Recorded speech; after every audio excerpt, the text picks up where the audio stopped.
కాలం నీ కృపలో కాచినావు గతకాలం.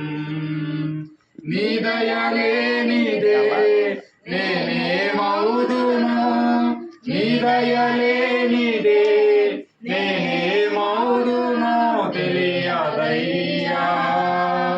నీ దయలో నేనున్నా ఇంతకాలం, నీ కృపలో దాచినావు గతకాలం. తల్లిదండ్రులు చూపిస్తారు ఎనలేని ప్రేమను ఇలలో, చెయ్యాలని ఆశిస్తారు అందనంత గొప్పవారిగా. తల్లిదండ్రులు చూపిస్తారు ఎనలేని ప్రేమను ఇలలో, చెయ్యాలని ఆశిస్తారు అందనంత గొప్పవారిగా. నీ దయ ఉంటే వారు కాగలరు అధిపతులుగా, నీ దయ లేకపోతే ఇలలో బ్రతుకుట జరుగునా. నీ సిలువ 3వ అధ్యాయము 1వ వచనము నుండి 4వ వచనం వరకు 5వ వచనం వరకు ఉన్నటువంటి లేఖన భాగములను చదువుతుండగా విందుము. నా ఉపదేశమును మరువకుము, నా ఆజ్ఞలను హృదయపూర్వకంగా గైకొనుము. అవి దీర్ఘాయువును సుఖజీవంతో గడుపు సంవత్సరములను శాంతిని నీకు కలుగజేయును. దయను సత్యమును ఎన్నడును నిన్ను విడిచిపోనీయకుము.